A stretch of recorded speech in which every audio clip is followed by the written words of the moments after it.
Ed eccoci alla seconda parte che parlerà di lavoro. Con chi? Col nostro Leopoldo Bottero che farà il punto sul lavoro.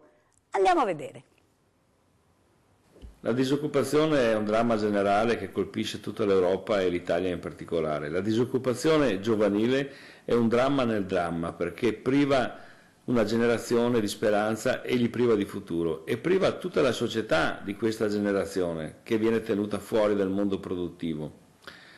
Si fanno delle iniziative insegnando a fare bene i curriculum, ma non è quello il problema. Il lavoro non si trova perché non c'è, perché l'industria non assorbe, perché c'è un cambiamento nel mondo del lavoro importante che molti stentano a vedere, pochi si sono accorti di quello che succede. La manifattura non è più quella di prima, la manifattura che assorbiva il 40% degli addetti è diventata la 4.0. Chi faceva manifattura diretta, cioè lavoro fatto a mano, è andato negli altri stati dove il lavoro costa meno. Chi invece ha investito si trova con un macchinario moderno che va programmato, che richiede personale specializzato e cosa succede? Cercano operai e non li trovano. Quindi un primo problema è dovuto alla mancanza generale di lavoro data la crisi. L'altro problema è che i ragazzi arrivano con degli studi, con dei piani di studio che non hanno nulla a che fare con quanto richiesto dal mondo produttivo. Sicuramente la cultura diciamo di tipo classico è importante e va curata, però se non c'è personale con cultura tecnica e tecnologica e scientifica sufficiente, neanche le fabbriche si fermano e vanno dove trovano questo personale qua. Bisogna risolvere questi problemi in due modi. Da una parte la scuola deve indirizzare i ragazzi a fare le scuole che hanno uno sbocco, non mandare i più furbi al liceo pensando che poi sia la soluzione di tutto. Oggi è una scuola che non è più a livello delle scuole europee, non ha più niente da dare nel mondo produttivo, importantissima come cultura, ma la richiesta di persone che sanno il greco e il latino è limitata. E l'altro problema grosso è il problema politico.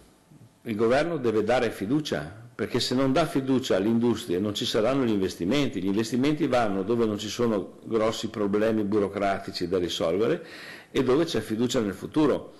I soldi ci sono perché Italia è uno dei paesi col più forte grado di risparmio al mondo, con 400 triliardi di euro di risparmi, che se andassero investiti potrebbero rinnovare l'industria, le strade, le ferrovie, tutto quanto. Quindi fiducia da parte del governo e una scuola attenta alla realtà. Ce ne sono alcune, ma non tutte. E noi ringraziamo Leopoldo Bottero per questo punto sul lavoro, una cosa molto importante che facciamo fatica a trovare e perciò speriamo che un po' di musica, un'altra bella canzone di Mauro, ci farà sperare di trovare lavoro. Speriamo.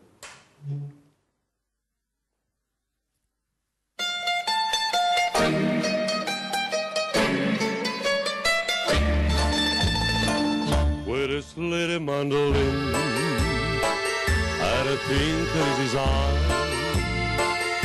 Signorina she can win, always putting at a guy. Italians love to sip a cup of cappuccino. Listen to the man who plays the mandolino. You offer him a cigarette, a glass of vino. That's all you stay. You serenade your only friend. Where is the little mandolin? Had a twinkle in his eye. Signorina, she can win, always putting at a guy. He seems like such a happy man, the man who plays the mandolino. He sings a song of sweet romance for all the lovers as they dance. But all the old in his arms is just a little mandolino. He has no one on every song, forever another walks alone. Where is the little mandolin? Out of pink is his arm. Signorina, she can win. Always for another guy. And while he's strumming songs of love, the man who plays the mandolino, his eyes are always looking for a signorina to adore. He drinks a toast to his true love, each time I need a glass of vino. He has no lover in everything, forever another walks alone with his little mandolin. Had a twinkle in his eye, Signorina, she can win for another guy. And while he's strumming songs of love, the man who plays the mandolino, his eyes are always looking for a signorina to adore. He drinks a toast to his true love, he tried to eat a glass of vino. He has no lime and everything, forever another walks alone with his little mandolin. I don't think that is his eye, Signorina, she can win, always for another guy. Oh, man, plays the mandolino.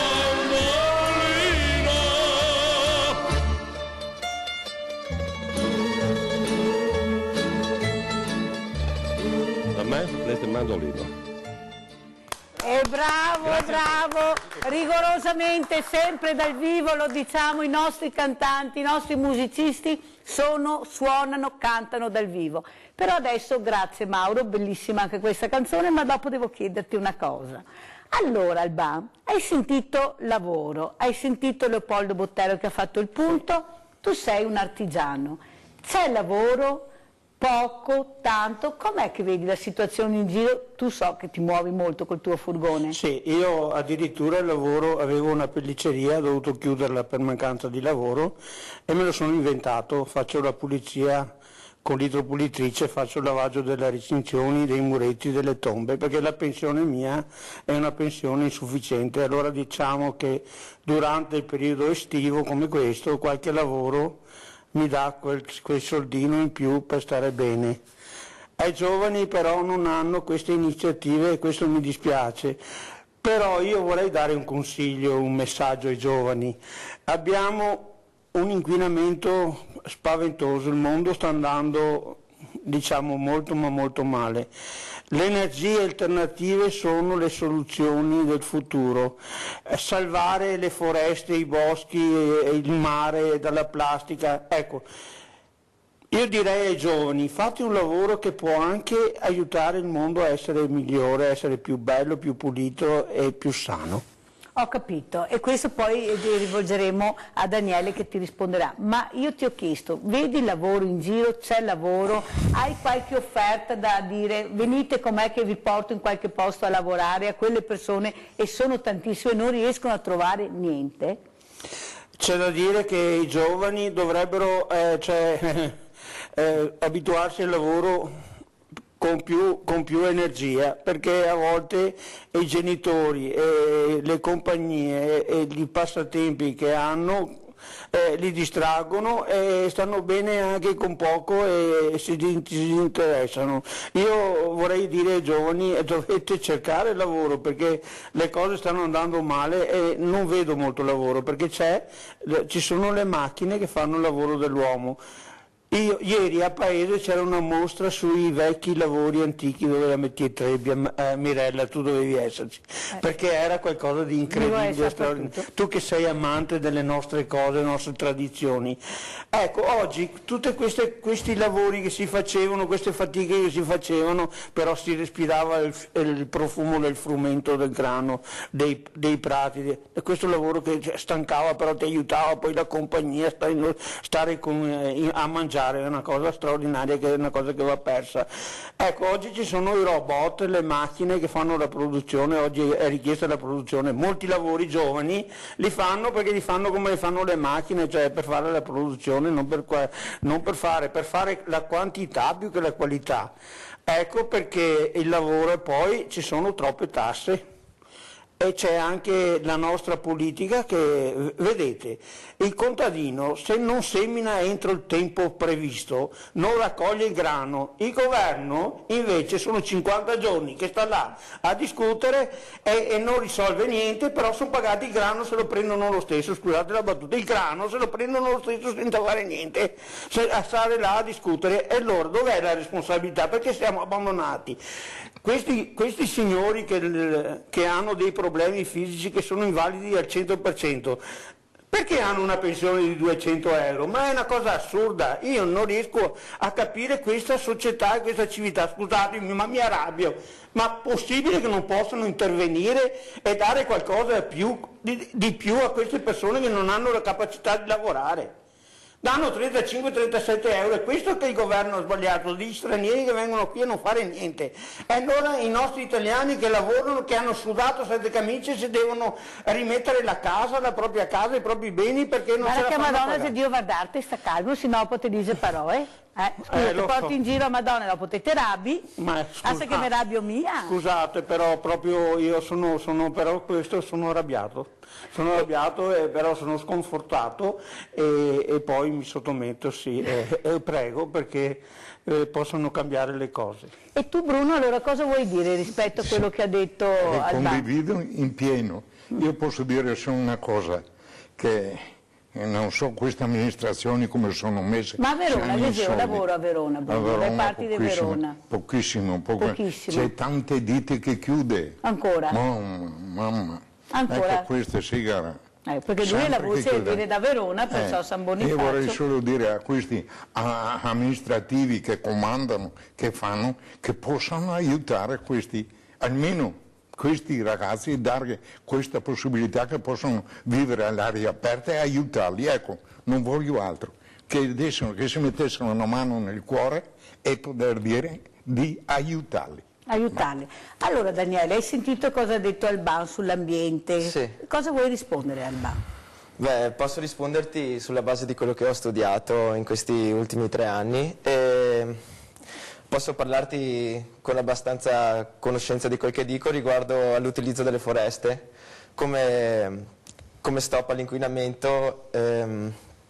Non sono magari troppo in tema, però ad esempio lo Stato italiano, per quanto riguarda lo sfruttamento delle foreste, è uno degli Stati che dà esempio per l'Europa, perché ha delle leggi strette sul calcolo di quanto legno viene prodotto virtualmente ogni anno da una foresta sfruttabile a livello privato, a livello pubblico, comunque dal taglio, e il calcolo deve essere che quello che cresce in un anno è il massimo tagliabile, non si può sfruttare le foreste in Italia. E fare pianificazione forestale significa mantenere il territorio per com'è, anzi cercare di valorizzarlo e di portare le future generazioni ad avere lo stesso tipo di territorio che hai tu adesso, che stai lavorando, in un'ottica di sostegno all'ecosistema e quindi combattendo l'inquinamento, combattendo l'usurpamento del terreno, dei territori anche forestali. È un tema molto importante per me, l'ho sempre avuto a cuore, quindi... Ti senti di salvare allora in questo caso il governo italiano che hanno fatto questo contro la deforestazione? C'è una legislazione che è abbastanza solida sullo sfruttamento delle foreste e ci permette di lavorare sia in termini di quantità di produzione, magari siamo inferiori rispetto ad altri paesi europei, sia dal punto di vista dei numeri proprio che noi siamo grandi importatori ma non siamo buoni esportatori di legname, ecco. Però noi a livello di manutenzione del territorio, a livello di accuratezza nel fare i piani, siamo uno Stato molto avanti e sono orgoglioso di poter in futuro far parte di queste amministrazioni che verranno. Questo ti rende merito. E tu Francesco cosa vuoi aggiungere alle parole di Daniele? Io non sono molto ferrato in questo argomento. Però anche tu l'ambiente, vivere un ambiente sano, questo faccia piacere a tutti, sì, no? Certamente, questo sì. E sono contento che Daniele stia facendo questo percorso scolastico che poi lo porterà a fare quello che effettivamente lui ama e in un certo senso coniugare il grano, cioè guadagnare, con una grande passione che del resto è la sua più grande passione dopo il rugby. Che quindi però anche voi, se giocate all'aria aperta in un ambiente sano, penso sia una cosa importante. Secondo me la gestione del territorio, almeno per quanto parliamo del locale dove stiamo noi, secondo me è una buona gestione del territorio. Bene, allora visto che parliamo di territorio, di ambiente, di alberi, di fiumi, guardiamo la festa del Casò e vedrete cosa vi farò vedere. Andiamo!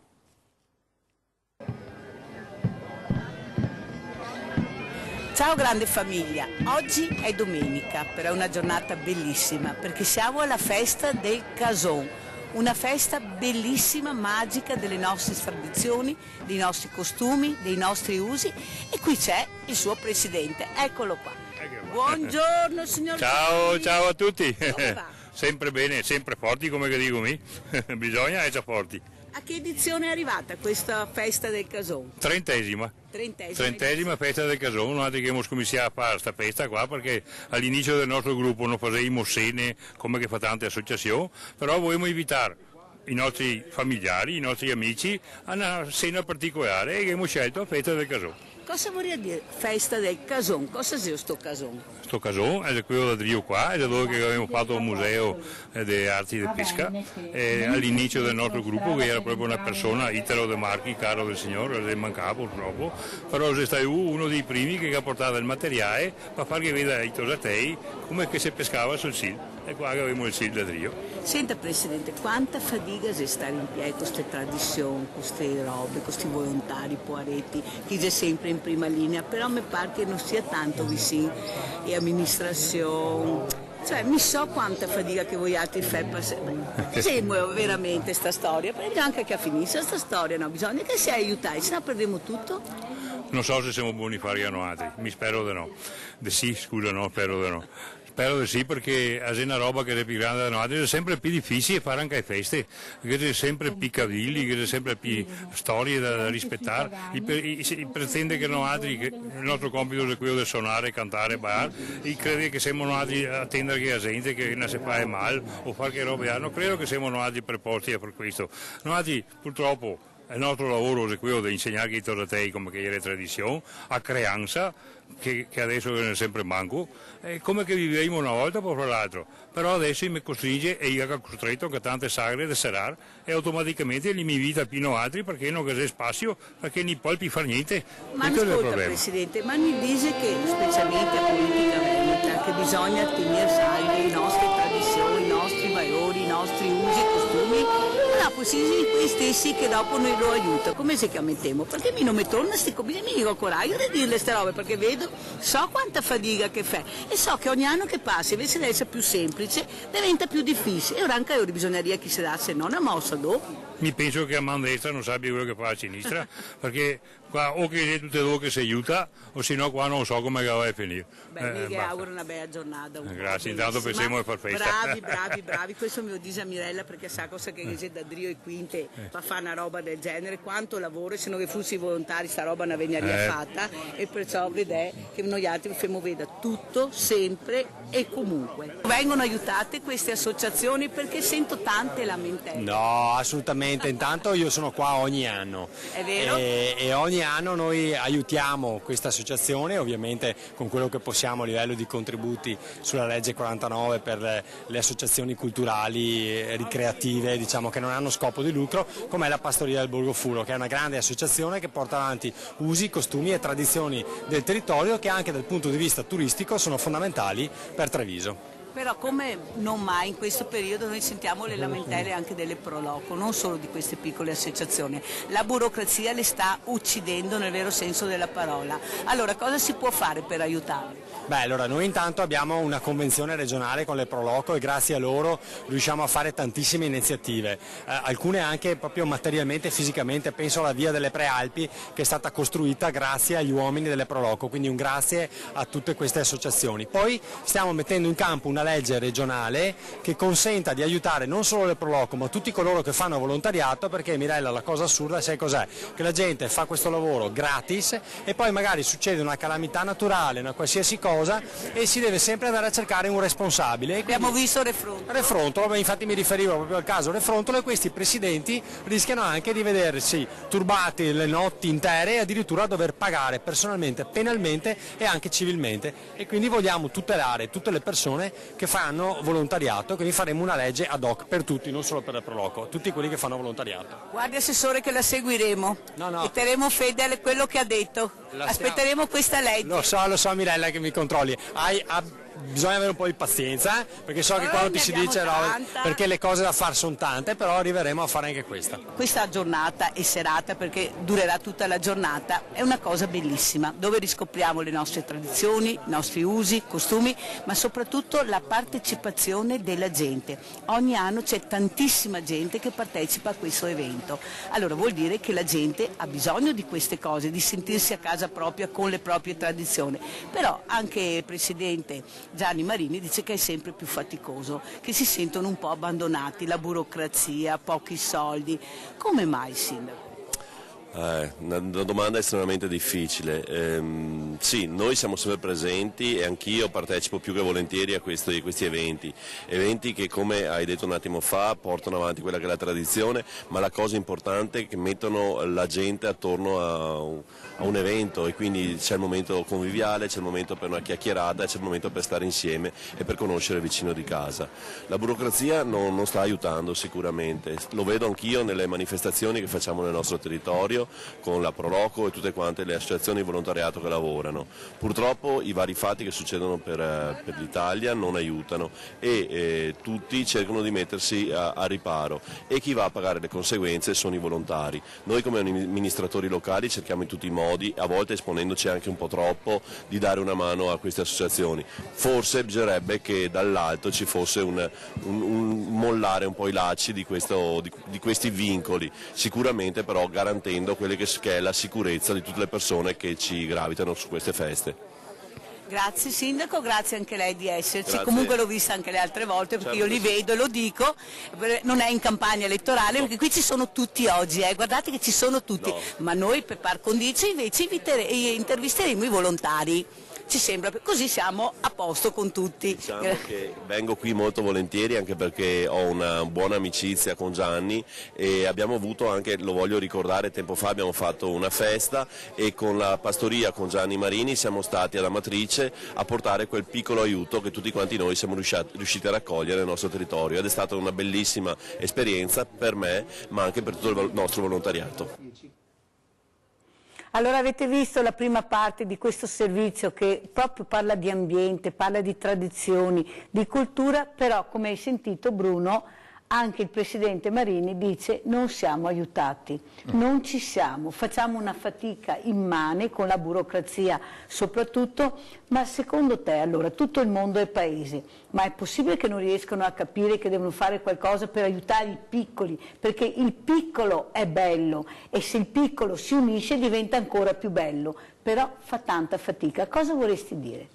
Volevo dire anche per esempio, quando queste manifestazioni per i disabili, mi piaceva tanto molto fare la messa, sempre, una volta le facevo sempre, una volta.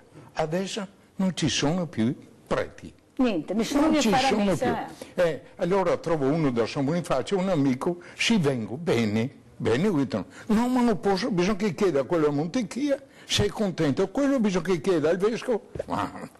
Perciò ti lascia perdere perché, ecco, si è lasciato perdere perché anche secondo te anche il momento della messa, io ho visto anche quanta partecipazione, ecco, è difficile anche quello. È difficilissimo, no? Difficile. Ma allora, secondo te, chi è che a chi bisogna andare a chiedere aiutateci, a chi vuoi lanciare questo appello? Cosa vuoi dire, Bruno? A chi aiutare? Per esempio, sì, sono andato con Monsignor, sono andato in giro perché ci tengo molto a fare. Vuoi andare al Monsignor? Anche dal Monsignor. Ah, perché il Monsignor? Sì, il Monsignor del paese. Monsignor è una roba ancora importante? Più alta, no? Allora anche quello cosa dice? Non bisogna chiedere agli altri, bisogna chiedere al vescovo, una roba impressionante. Ma ne può domandare io, visto che sei sempre impegnati. Adesso un prete fa 3 paesi, come minimo 3 paesi. Un prete. Un prete. E come perciò, si fa? Non riesce a far tutto te Non riesce, no. Battesimi, cresimi, comunioni, Ma oltre alla funerali. burocrazia che è nelle curie, chiedono sempre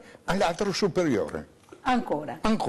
Avete sentito, questo non ragazzi, so se- cosa dicono queste persone? Secondo voi, che avete sentito anche Mauro prima che cantava, cioè vedere queste tradizioni, sentirne Mauro con queste canzoni, voi che di canzoni ne sentite altre, cosa provate? Beh, è sempre bello essere coinvolti in attività tradizionali, nel ricordare quali erano i valori e le tradizioni e gli usi antichi del Veneto e del locale, perché noi siamo coinvolti come giovani in una realtà che è molto più globalizzata rispetto a quella che erano magari la realtà anche non di troppo tempo fa, anche quella dei nostri genitori, e sono dei costumi che si stanno perdendo molto rapidamente, e quindi che ci siano delle associazioni, delle persone che si prodigano per mantenere vivo il ricordo, perché è sul ricordo che si basano, non c'è quasi nulla di scritto riguardo alle nostre tradizioni. Mantenere vivo il ricordo e la passione per le tradizioni è una cosa molto bella, e mi fa piacere essere coinvolto. Cioè ti piace allora? Quando posso vado, sì, esatto. Ecco, e tu Francesco? Beh, certamente il patrimonio culturale e anche linguistico, lo stesso dialetto veneto è qualcosa che ci connota, che ci rende unici, ma non per questo ci differenzia in questo senso. Quindi certamente avere un'attenzione al locale, alle pro loco, alle piccole associazioni di volontari, dando qualcosa sicuramente si ha anche un ritorno superiore, certamente, perché si invoglia queste associazioni a prodigarsi ancora di più per aiutare all'interno della comunità. Allora, questi presidenti vanno aiutati, anche voi lanciate un appello, aiutate queste persone che stanno veramente cercando di fare tanto per il nostro territorio, per farci capire le nostre radici, i nostri valori, è anche quello che noi non conoscevamo, perché io penso che tanti di voi non sappiano cos'è un mestiere antico o un arnese antico, perciò vedere anche queste cose penso faccia piacere, e forse anche voi la voglia di andare a visitare. Beh, sì, certamente, cioè un mantenere vivo il ricordo, come ha detto Daniele, ma anche un cercare di coltivare e insegnare alle nuove generazioni quello che è stato il passato di una comunità, cioè senza conoscere la nostra storia non si va da nessuna parte. Ascoltate, io sentivo ieri che dicevano che le coppie giovani, sposate o non sposate, fanno fatica a portare i loro ragazzi a queste bellissime manifestazioni. Da cosa è dovuto secondo voi? Perché anche voi potete diventare papà, perché tanto ormai non avete più l'età per diventare... So che ti sbatte, non si mai dire mai nella vita, ma secondo te come mai i giovani fanno così fatica a portare i bambini, le giovani coppie a vedere queste manifestazioni, a partecipare? Secondo me Daniele ha toccato un punto focale, ovvero in certo senso la globalizzazione, o meglio una standardizzazione in generale dei consumi, una standardizzazione anche delle abitudini e degli stili di vita.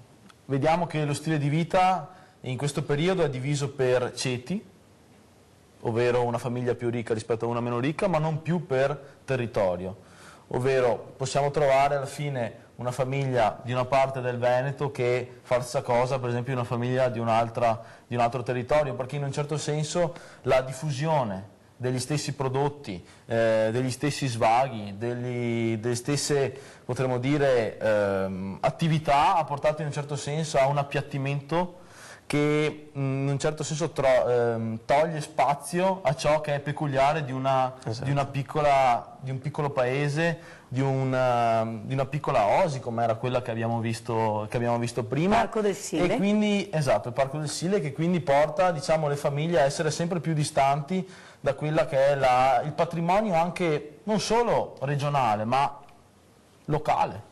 Vedevo che tu con la testa, Daniele, facevi così, perciò dicevi sì a quello che il tuo amico Francesco diceva. Condividi in pieno, vedo. Sì, esatto. Vedere questo ambiente, vedere queste bellissime cose su una giornata meravigliosa, secondo te quante giornate potremo passare e quanto ambiente bello abbiamo attorno a noi che forse non sappiamo valorizzare?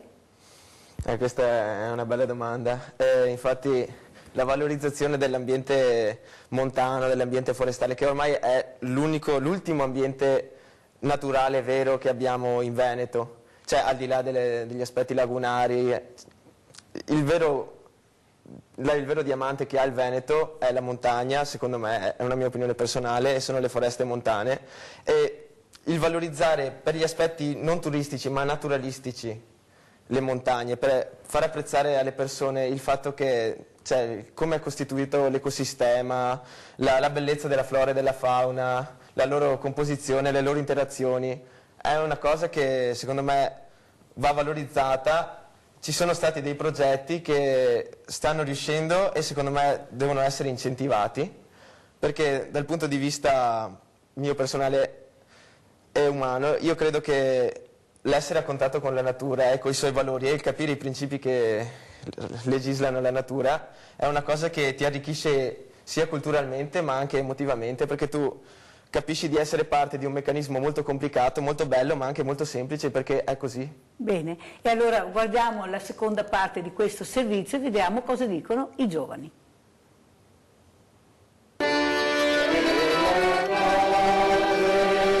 Adesso siamo con 3 volontari della pastoria del Borgo Furo. Guardate, ci sono varie generazioni. Allora cominciamo da te, Luisa. Come mai questa partecipazione, questo amore per questa storia bellissima che è la pastoria? Ha cominciato mia nipote e poi sono venuta anch'io 5 anni fa, mi piace, sono ancora i lavori anche di una volta, facciamo i lavori antichi di una volta, volontariato. E tutto mi piace anche per la compagnia, per tutto. Quanto lavoro c'è alle spalle? Perché uno viene qua, vede, dice che bello, ma quanto volontariato c'è in queste feste? Tanto, non c'è numero né di ore né di tempo, di niente.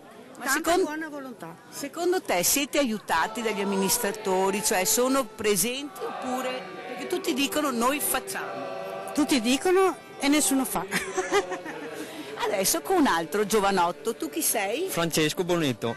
E come mai, Francesco, anche questo amore, anche tu per queste tradizioni? Era praticamente da anni che mi seguivano, mi dicevano vieni dentro quando prendi la patente, e alla fine ho detto sì, vengo dentro appena preso la patente e vedo che questa passione qui per la pastoria la portiamo avanti, portiamo anche per i più giovani e speriamo che vengano dentro con noi anche i più piccolini. Più partecipazione? Sì. Allora dovrebbero essere le famiglie che portano i ragazzini, i bambini a vedere queste cose così loro si affezionano? Sì, praticamente sì, basta che la buona volontà dei genitori sappiano cosa noi portiamo avanti e speriamo che venga qualcuno dentro con noi, sono ben accetti. Bene, adesso c'è un altro giovanotto qua. Come ti chiami? Matteo Brentai. Allora Matteo, anche tu giovanissimo, quanti anni sì. hai? 16. Ed è diverso 17. tempo che ti vedo che vieni qui dall'asilo. Dall'asilo. E cos'è questo asilo. amore per la pastoria, per questa associazione?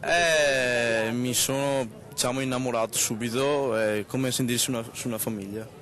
E tu hai ragazzi che magari senti che ci sono questi cattivi ragazzi, diciamo tra virgolette, che ne combinano di tutti i colori. Secondo te portarli in questo ambiente non sarebbe una buona medicina per loro?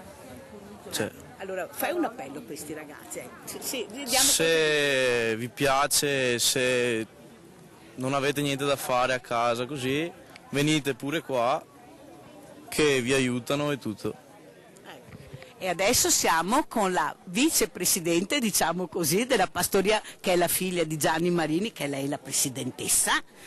Non sono la vicepresidente, grazie per il titolo, ma vabbè, me lo Ti ho nominato io stamattina. Va bene, Mirella, buongiorno a tutti, Cosa vuoi ciao. dire allora? Cosa devo dire? Siamo qua in un paradiso, una giornata magnifica, è caldo, si sta bene, venite a rilassarvi anche voi con noi, stiamo davvero bene, venite anche a trovarci alle prove del gruppo, vedrete che è una bella compagnia.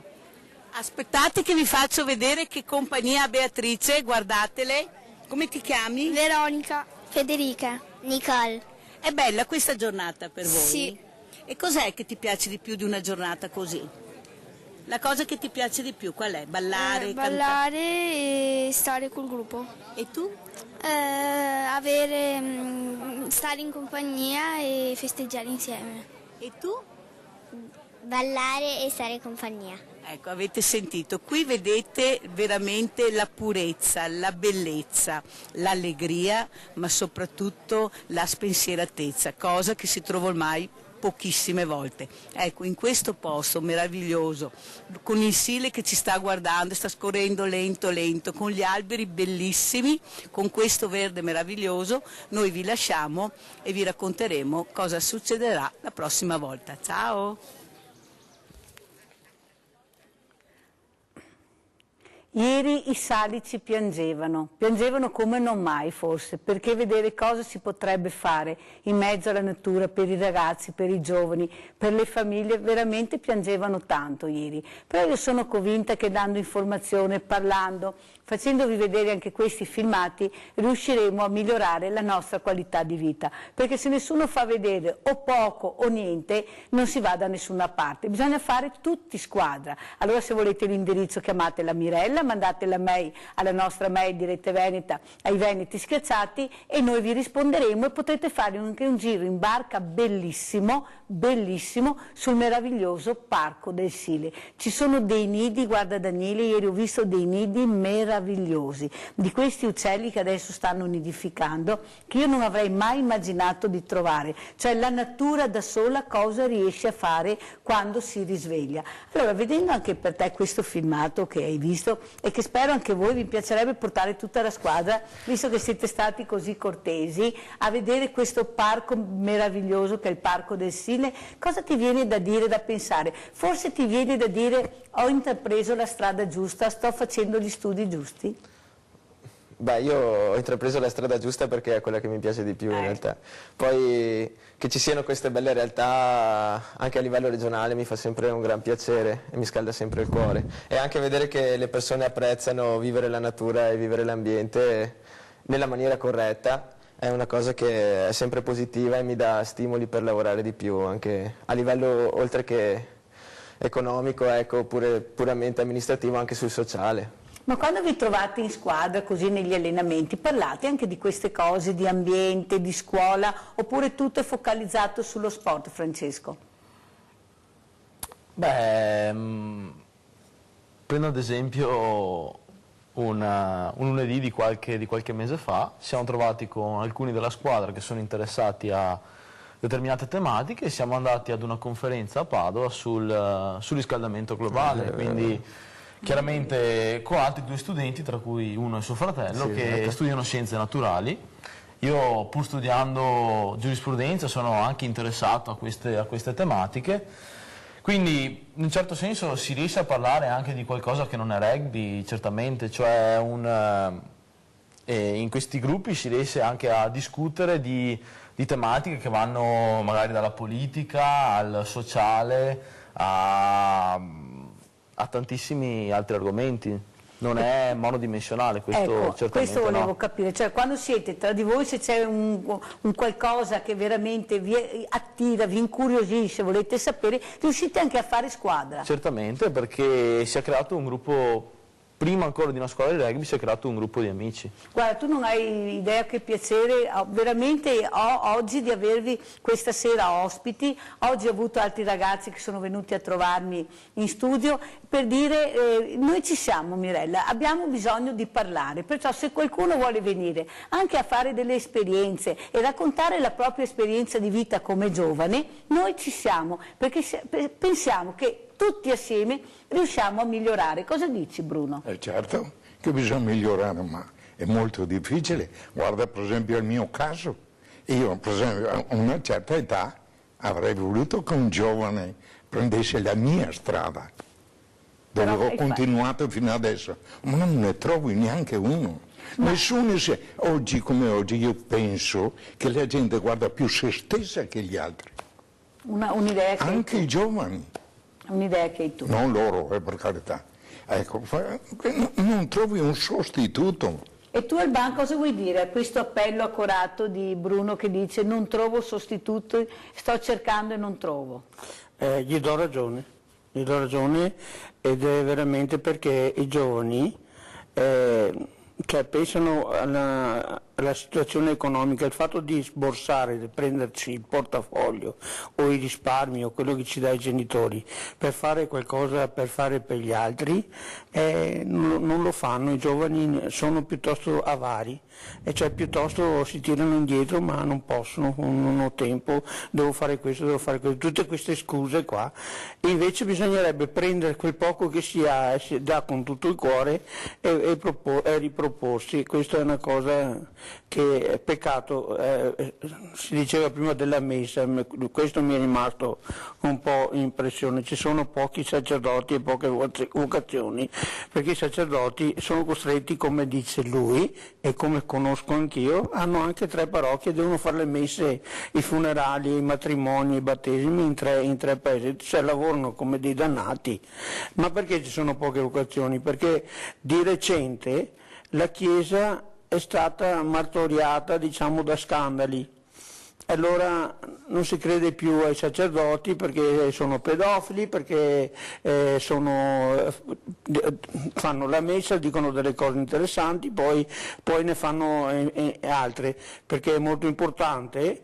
Per me, io dico per me che sono semplice, sono solo testimone, non sono sacerdote, sarebbe importante quando si dicono delle cose essere sinceri e anche essere, diciamo, mettere in pratica quello che si dice, cioè se tu dici agli altri fai questo, fai quello, poi tu fai il contrario, è la peggior cosa che puoi fare. Se vuoi insegnare ai giovani devi essere un buon esempio, e ci sono sacerdoti che hanno un buon esempio, ma sono pochi, Mirella, perché è un lavoro di molto sacrificio, veramente di molto sacrificio, e allora mancano le vocazioni, e poi colpa anche nostra perché non li educhiamo, non facciamo attenzione, non creiamo nuove vocazioni. Sentiamo cosa risponde Daniele e Francesco a questi 2 nonni che potrebbero essere i vostri nonni. Certo. Cosa rispondete ai vostri nonni che sono così un po' pessimisti? Beh, riguardo al pessimismo di Bruno, io rispondo che ha un bellissimo esempio in famiglia. Mio fratello è volontario con la Croce Rossa Italiana, lo saluto, ciao Alessandro. Ciao Alessandro. Ti sostengo molto in quello che fai, sono molto contento, infatti. Allora inviteremo anche Alessandro la prossima volta.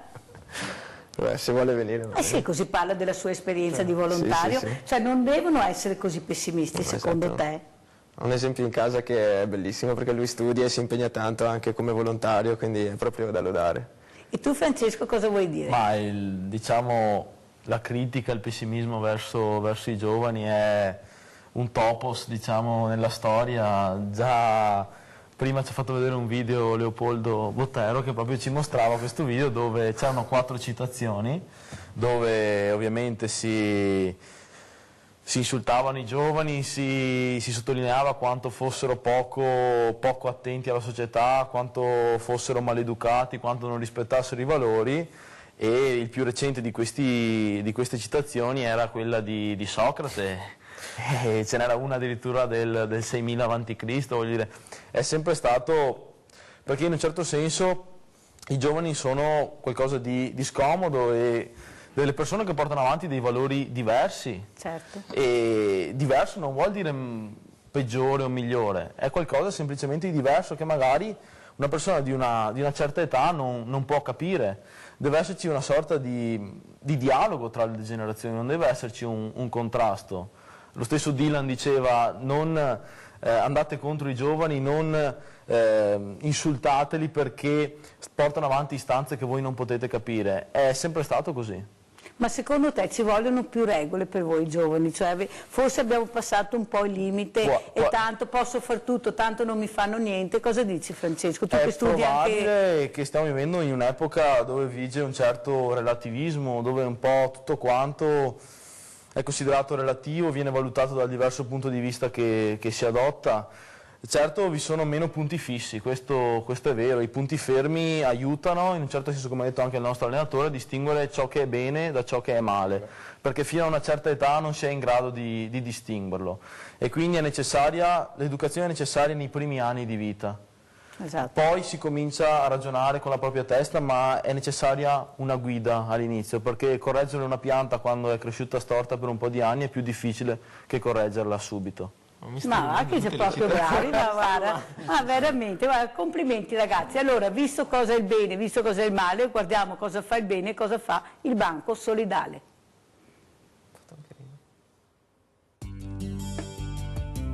Allora, perché siamo così contenti oggi? Per diversi motivi, uno dei quali è che abbiamo avuto i numeri del Ministero, il 5 per 1000 del 2016 che viene versato quest'anno sono 107.903,59 euro, datici da 4.897 persone che hanno firmato a nostro favore nella loro denuncia dei redditi. Grazie amici. Adesso abbiamo un bel problema, dobbiamo spenderli in maniera intelligente e farli fruttare al massimo, e abbiamo già avuto una prima riunione del direttivo e credo che ci troveremo ancora per decidere i programmi dell'anno prossimo. Ecco, è un bel tesoretto, chiamiamolo così, di cui si possono fare molte cose e aiutare molte persone. Sì, e soprattutto una bella responsabilità, usarli bene e in maniera produttiva.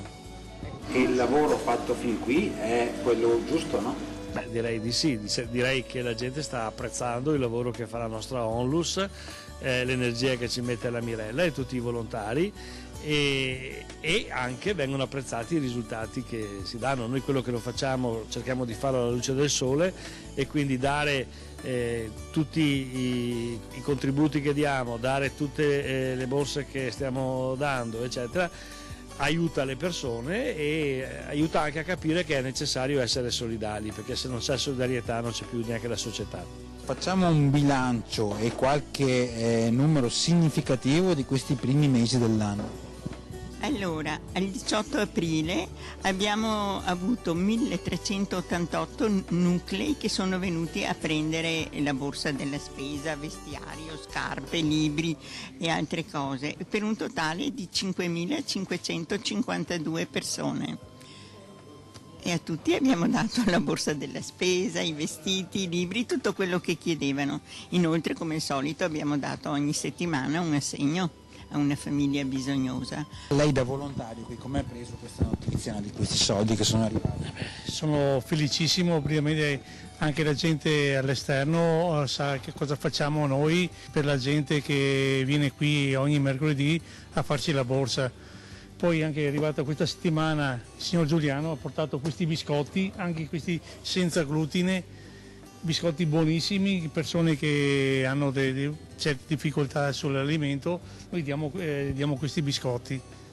Il lavoro continua? Continua allegramente, noi siamo qui per soddisfare queste persone che hanno bisogno, ogni mercoledì siamo qui presenti praticamente. Beh, guardatemi! Cioè, più bella di questa notizia, che notizia può esserci? Pensate che numeri abbiamo ottenuto anche quest'anno. Vuol dire, come ripeto, che la gente crede nel nostro progetto, crede nella solidarietà fatta vedere, ma soprattutto nella trasparenza e lealtà. La responsabilità è grande, però questi soldi sono per aiutare, non dimentichiamocelo. I soldi servono per aiutare le persone in difficoltà. È un bel gruzzolo che abbiamo, molto consistente, però servirà per aiutare, per pagare le bollette, perché stiano meglio, per la loro dignità di vita. Ecco, a questo servono il 5 per 1000.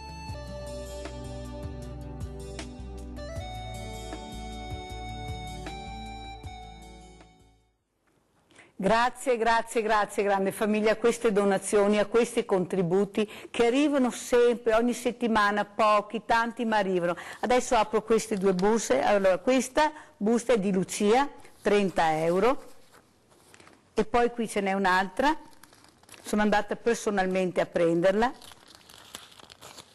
da una signora anziana che crede in quello che facciamo, ancora sigillata, guardate.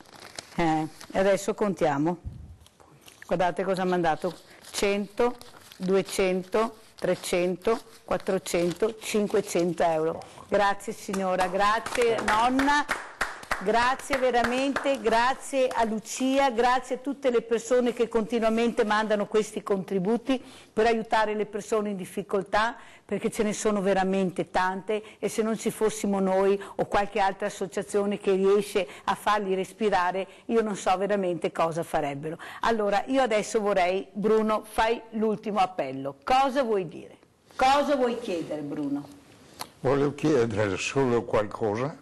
Non stai emozionato e sta tranquillo? Sì, sono tranquilla. A queste amministrazioni comunali, no provinciali, comunali, che possono aiutare questi ragazzi, sia nel loro piccolo e anche nel lavoro. E tu Alban cosa vuoi chiedere alla Madonna per questi ragazzi? Chiediamolo direttamente a lei, perché lei ci ascolta. Sì, che sia esaudito questo desiderio del Presidente che ha chiesto, perché veramente se lo merita. Io sono già emozionato perché...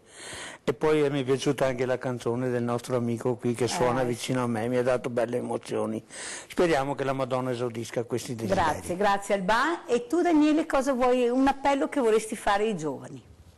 Beh, io da sportivo... Sì. Fate sport ragazzi, perché Fate sport, da ragazzi. tantissimo. Grande. E tu Francesco? Venite a giocare con la Castellana e venite Ragazzi, bambini della qua. Castellana, dei comuni limitrofi. Diglielo Daniele, diglielo, andate Abbiamo con loro, bisogno. hanno bisogno anche loro. E allora io adesso ho bisogno di un po' di musica.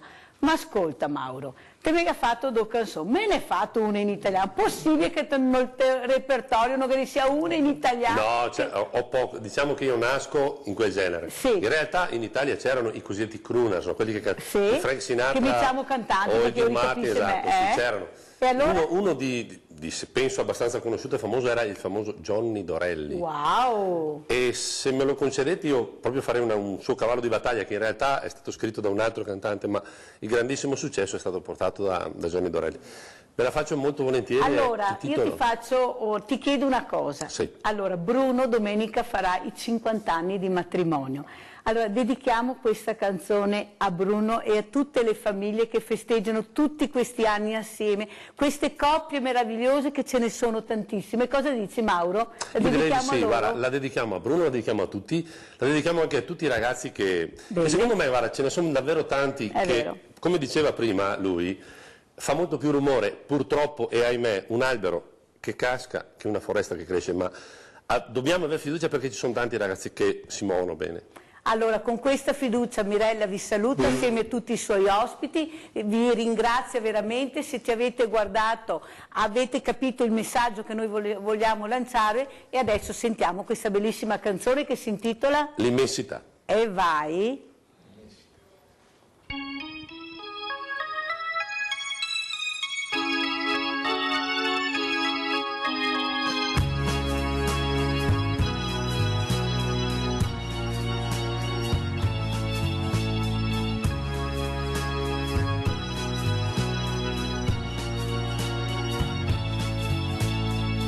Io sono sicuro che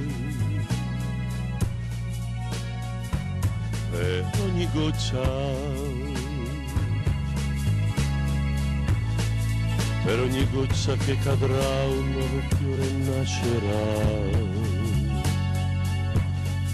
e su quel fiore una farfalla volerà.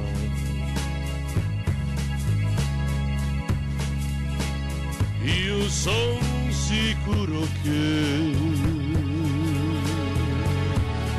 in questa grande immensità qualcuno pensa un poco a me. Non mi scorderò.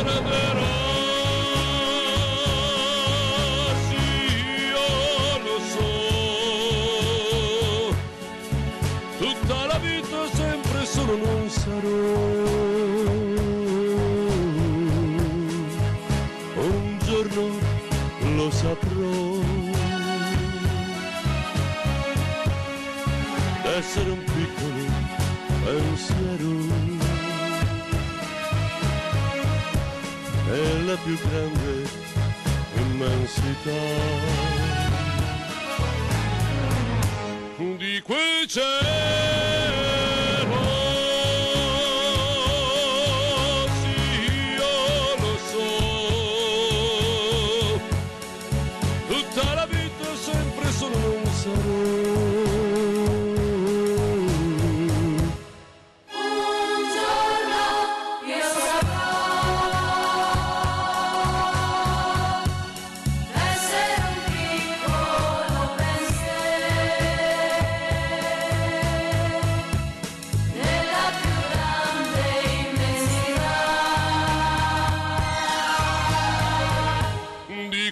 Cielo,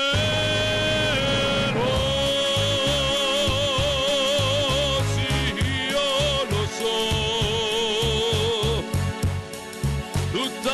per sempre solo non sarò. Un giorno proverò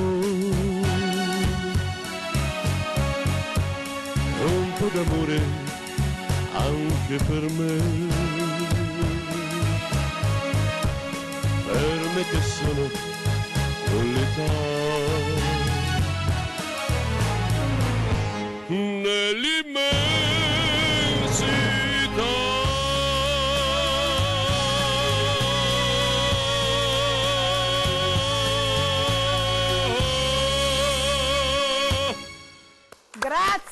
Grazie Mauro, non potevamo lasciarvi con una canzone più bella in italiano. Grazie di cuore e grazie a tutti voi. Alla prossima puntata lunedì prossimo, ciao. Buona serata.